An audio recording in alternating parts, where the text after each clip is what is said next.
This post got 1,105 upvotes on Reddit. Here's the story. My daughter learned a new word at daycare. She won't stop saying it. Okay, so I don't really know where else to put this.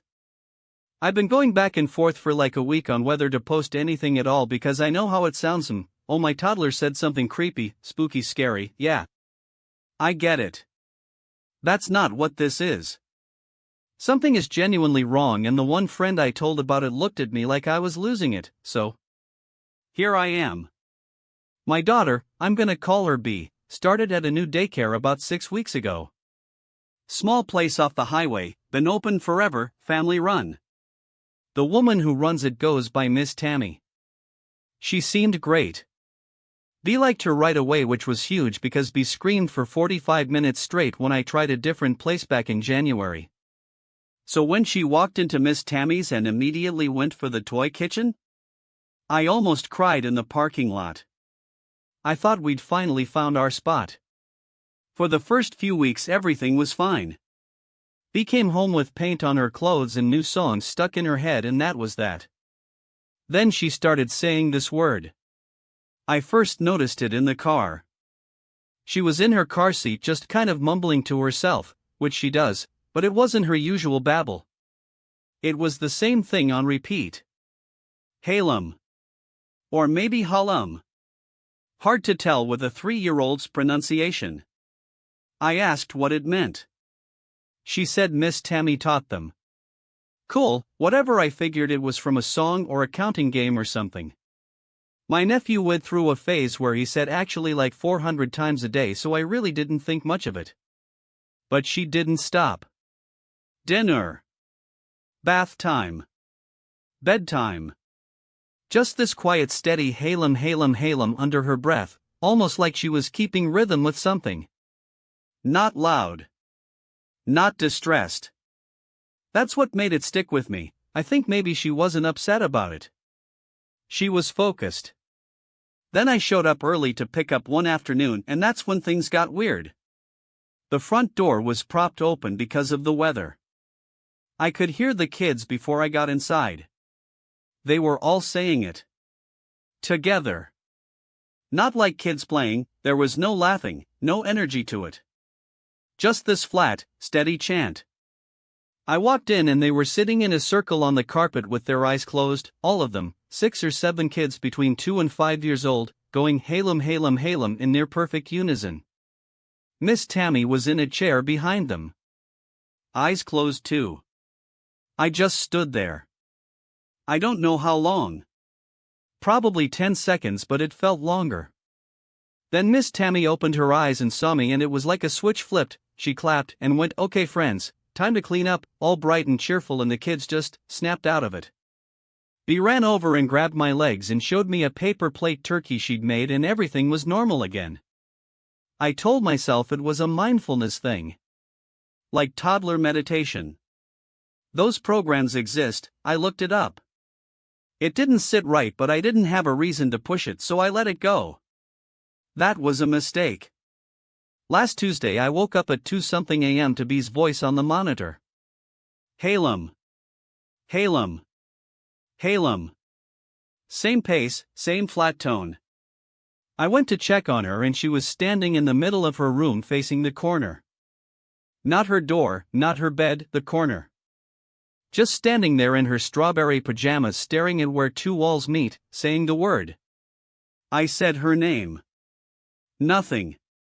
I walked over and put my hand on her shoulder, and she stopped and turned around and looked up at me and said, "And I need you to understand, this did not sound like my kid. The cadence was wrong, the tone was wrong," and she said, "He's almost here." Then she blinked and burst into tears and wanted me to hold her and had no idea why she was standing up. I did not go back to sleep. Next morning I called Miss Tammy. Tried to keep it casual, just said I had a couple questions about the calming circle or whatever. Long pause. Then, "Oh, that? It's just breathing exercises. Han helps them settle down after lunch." I said it didn't look like breathing exercises. She laughed and said I was welcome to come watch anytime. So Thursday I took a half day. Showed up at 1. Miss Tammy looked caught off guard but let me in. I sat in a tiny plastic chair in the corner for 2 hours and watched absolutely nothing happen. Regular nap time. Bee slept on her mat. Miss Tammy made small talk and gave me coffee. I felt like a crazy person. But the whole time I was sitting there, something was bugging me. There's a bookshelf against the back wall and it was pulled out maybe a half-inch from the drywall. Through the gap I could see marks. Not crayon. Not kid stuff. These were scratched into the wall, thin, deliberate lines, the same shape repeated dozens of times in tight rows. I couldn't make out exactly what the shape was from my angle and I wasn't about to start moving furniture and confirm that unhinged mom thing. But it stuck with me. It's still stuck with me. Because Friday night Bee was at the kitchen table coloring while I made dinner, and when I went to see what she was working on I had to grab the counter. She had a black crayon and she was filling the entire page with a symbol. Not a letter, not a flower, not a stick figure. This angular repeating thing, it looked like a character from a language I've never seen. Rows and rows of it, tight and deliberate, way more controlled than her usual drawings. She was using her left hand. My kid is right-handed. Has been since she started grabbing things. I asked what she was drawing. She didn't look up. It's his name. Whose name? The man in the corner. I looked at the corner. Nothing there. Obviously nothing there. But Bee was staring at it, crayon stopped midline, and she was smiling this smile I've never seen on her face before. Patient. That's the word. She looked patient, like she was waiting for me to catch up. He says thank you, she said. For letting him practice. I picked her up and left the kitchen. She cried because she didn't understand what was happening. I tried to ask about the man but she couldn't describe him. Couldn't tell me when she first saw him.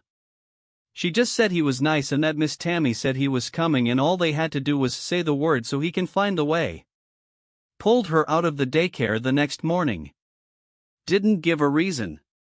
Miss Tammy called twice but I ignored both. She left a voicemail that I finally listened to yesterday. It was 38 seconds of breathing. Just slow, steady breathing, and then she hung up. No words. Monday morning Bee woke up and seemed totally fine. Ate her cereal, watched Bluey, played with her blocks. I started second-guessing myself. Maybe I'd gone off the deep end. Maybe there was a totally normal explanation and I panicked. Then I went to clean her room and pulled her bed away from the wall. She'd scratched that symbol into the drywall. Not with a crayon. With her fingernails. It covered the entire section between her bed frame and the corner, rows and rows, some of them deep enough that there were little brown smears where her fingers had bled. She has not said a single thing about her hands hurting.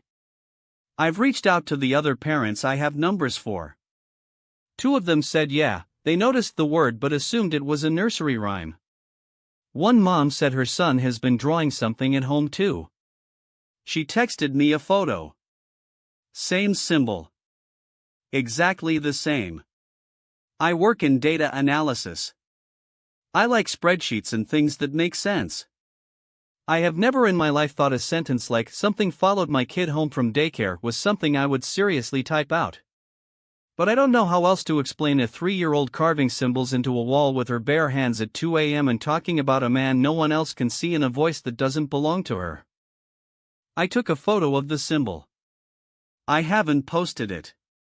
Something about putting it out there feels wrong in a way I can't articulate. It's like spreading it is part of the point.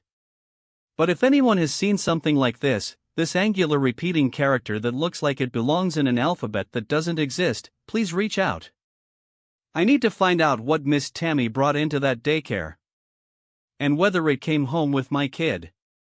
Edit, I need to add this. I went back and checked my voicemail because I wanted to confirm the length of Miss Tammy's breathing message, and there's a second voicemail I missed.